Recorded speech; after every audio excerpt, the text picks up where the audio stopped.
Rolling up black windows once you go down. You must be crazy if you think that I'ma slow down. Don't wanna hear it talking shit, fuck the drama. Keep it coming, I'ma send you to your mama.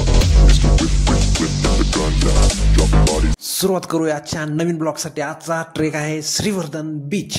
सकाळी 6 वाजता आम्ही पुण्यामधून निघालो. त्याच्यानंतर आम्ही पौडमध्ये गेलो आणि नंतर तामिनी घाट सुरू झाला. थोडं अंधार पडल्यासारखंही वातावरण तयार झालं होतं. त्यामध्ये भीती वाटत होती की खूप जास्त पाऊस येऊ नये, पण शक्यतो एवढा पाऊस आलाच नाही आणि आम्ही कमी पावसामध्येच पुढे जात होतो. खूप दिवसापासून प्लॅन होता बीचवर जाण्यासाठी. अगोदर अलिबागला गेलो होतो, त्यानंतर आता खूप दिवसांनी आता श्रीवर्धन बीचला जाण्यासाठी आम्ही निघालो आहोत.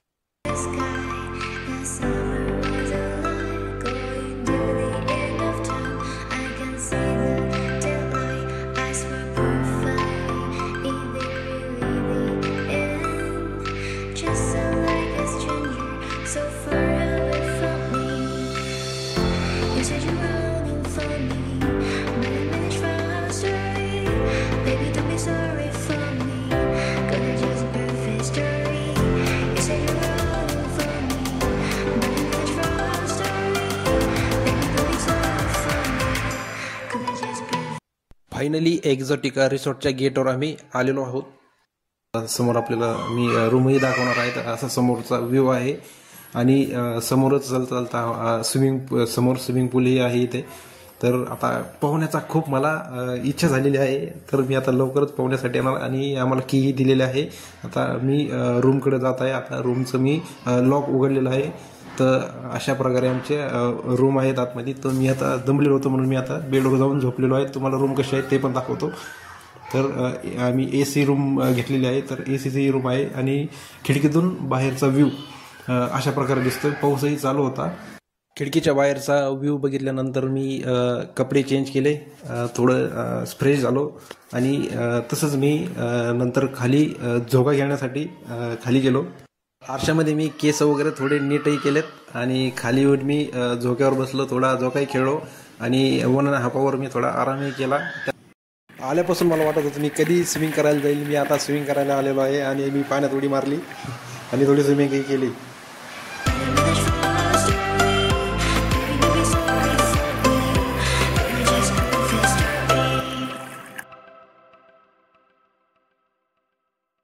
आम्ही बीचकडे जात होतो. काकाची गाडी दिसली, थोडी काकाच्या गाडीला धक्का दिला आणि चालू केली. तसंच खूप वेळ झाला होता. आम्ही इकडं मस्ती करत होतो. तर बराचसा टाईम झालेला होता. आता टाईम झाला होता बीचकडे जाण्याचा. पण इथे जाता जाता मला काही केळीचे झाडं पडलेले दिसले आणि मला इथं एक गोष्ट आवडली, जी की इथले घरं मला खूप आवडले. आणि ही आपल्याला गाडी आवडते म्हटलं तर गाडी दिसणारच. आणि हे जाता जाता आम्हाला थोडे घोडेही दिसले. आता आम्ही समुद्राच्या किनारी आलो आहोत.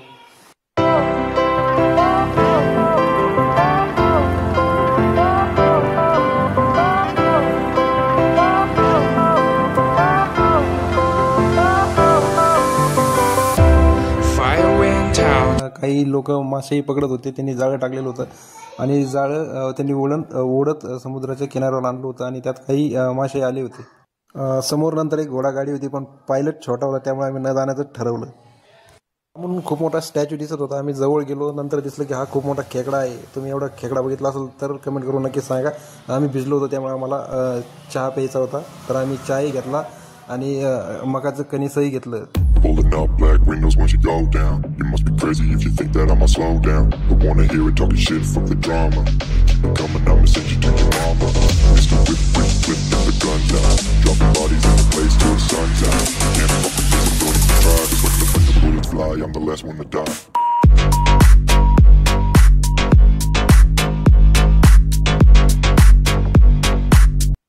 समुद्राच्या किनाऱ्यावर खूप मोठा वॉकिंग ट्रॅकही बनवलेला आहे. तो त्याची अंदाजे 1 ते 1.5 किलोमीटर तो वॉकिंग ट्रॅक आहे. खूप छान बनवलेला आहे आणि आपण सेल्फी काढण्यासाठी खूप छान ठिकाणंही तिथे आहेत. आणि चालता चालता मला एक मांजरी दिसली, पण मी तिथं फोटो काढण्याच्या अगोदर ती पळून गेली. नंतर आम्ही पुढे गेलो तर आम्हाला 2 काका आणि काकू दिसले, पण ते पावसात भिजत असल्यामुळे जरा थोडंसं वाईट वाटलं. त्यांना चला म्हणलं पण ते काय आले नाही. नंतर एक फुटबॉलचं ग्राउंडही होतं, पण तिथं पोरं क्रिकेट खेळत होते. नंतर आम्हाला लाजळूचं झाडही भेटलं. मी त्याला टच करून बघितलं, ते त्या पद्धतीने ते क्लोज होत होतं. नंतर भूक लागली म्हणून आम्ही मिसळी खाल्ली. त्याच्यानंतर आम्ही परत समुद्राच्या किनाऱ्यावर आलो. तिथं लाटा खूप म्हणजे खूप वाढलेल्या होत्या आणि रेड अलर्टही दिलेला होता, त्यामुळे आम्ही पाण्यात उतरलो नाही. तसा हा फ्लॅगही दाखवला आहे. आणि नंतर आम्ही व्ही लॅब्समध्ये मी व्हिडिओ लावून थोडं साईडला बसलो होतो, त्यामुळे फास्ट लाटा दिसत आहेत. नंतर थोडं म्हणजे लाटाचं मी शूटिंगही घेतलं, तर थोडा समुद्र खवळलेला होता इथं. आणि इथं ओपन जिमही आहे. आणि थोडं नंतर आल्यावर आम्हाला एक मंदिरही भेटलं, श्री कालभैरव मंदिर. तर आम्ही इथं आतमध्ये गेलो. आणि इथं एक विशेष गोष्ट म्हणजे इथं सगळं म्हणजे घर आणि मंदिर सगळं सारखं आहे, कौलारोज पद्धतीने बनवलेलं आहे. तर आम्ही ना चालत थोडं मंदिराकडे गेलो. बट ना तिथं मंदिर बंद असल्यामुळे आम्हाला काही आतमध्ये जाता आलं नाही. त्यामुळे आम्ही तिथूनच रिटर्न आलो. आम्ही परत मी ना बीचच्या साईडने आलो आणि बीचवर जाऊन बसलो. तर तिथं एकदम म्हणजे समुद्र आता शांत झालेला होता. अगोदर खवळलेला होता, आता शांत झालेला आहे.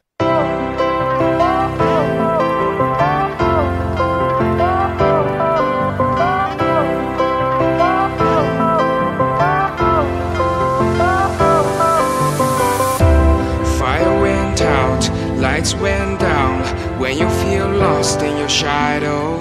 Don't feel alone, don't scream so loud. मी समोर कॅमेरा भिंतीवर ठेवला होता. आम्ही झाडाच्या सावलीखाली बसलो होतो आणि एक फॅमिली आली, त्याच्यात एक मुलगा होता. त्याला वाटलं काहीतरी वेगळंच आहे म्हणून तो कॅमेरा घेण्यासाठी आला तिथे. पण त्याच्या वडिलांनी त्याला सांगितलं की तो कॅमेरा आहे, म्हणून तो तिथून निघून गेला. श्रीवर्धन बीचचं जेवढं आम्ही एक्सप्लोर केलं तेवढं सगळं दाखवलं आहे. आणि आता घरी जाण्याची वेळ झाली, त्यामुळे आम्ही आता पुण्यासाठी वापस निघालो आहे. तर आता ब्लॉगचा मी शेवट करत आहे. Pulling up black windows once you go down. You must be crazy if you think that I'ma slow down. Don't wanna hear it talking shit, fuck the drama. Keep it coming, I'ma send you to your mama.